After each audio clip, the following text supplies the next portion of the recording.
High বন্ধুরা, এই যে দেখতে পাচ্ছ আমার কাছে একটা সিঁড়ির সাইডের কাটিং আছে। এবার এই কাটিংটা আমি একটা টাইলের 3 পিস বের করব।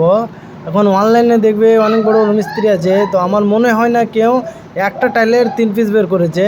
দুটো করে করেছে অনেকেই, একটা টাইলের দুটো বের করে, তিনটা বের করে আমার আজ পর্যন্ত দেখিনি কাউকে। আজকে তিনটা বের করব, কি করে বের করতে হয় সেটা আজকে এই ভিডিওর মাধ্যমে বলবো। ভিডিওটা পুরোটা দেখো, তবে বুঝতে পারবে যে একটা টয়লেট কী করে তিনটা বের করতে হয়। আবার অনেক তো লোক এরকম করেও মেজারমেন্ট নিতে দেন না, যে এটা কী করে মেজারমেন্ট নিলে এইভাবে একবারে পুরোটা কাটা যায়। তো সম্পূর্ণ ভিডিওটা দেখো, তবে বুঝতে পারবে। তো তার জন্যে একটা হাতে টাইল নিতে হবে। টাইল নিয়ে দাগ মারতে হবে, এটা উপরের আর নিচের একবারে দাগ মারতে হবে, মানে দুটোই উপরে আর নিচে সিধা করে দাগ মারার পরে এবার টাইলটাকে ঠিকঠাক করে কাটতে হবে, কোনা কেটে। হ্যাঁ, কোনাটা কেটে নেবে, কাটার পরে আবার ওখানে মাপ নিতে হবে। যে এটা টাইলটা ওখানে এভাবে রাখতে হবে, এটা যেহেতু ওখানে এভাবে ছিল, এটা উপর মাথা ছিল, এটাকে এভাবে ঘুরিয়ে রাখতে হবে।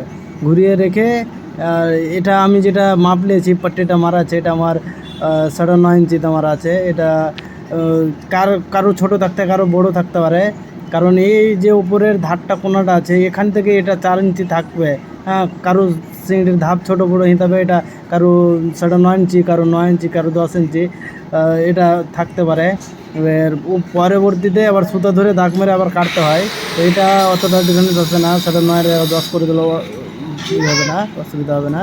তো এইভাবে করে প্রত্যেকটাকে আগে দাগ মেরে নিতে হবে।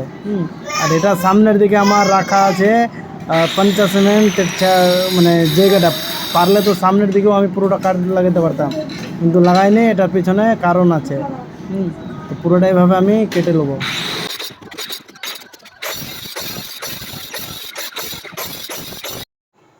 এই যে এখন আমার কাটা কমপ্লিট। এবার এটা আমি ওখানে আবার কাটবো। এটা কি করে আবার একটা কাটতে হয় সেটাও দেখবে। প্রথমে আমি উল্টিয়ে নেবো, উল্টে আবার এই সাইজে পুরোটা কেটে নেবো। এই যে 2 নম্বরটা এখন কাটা কমপ্লিট।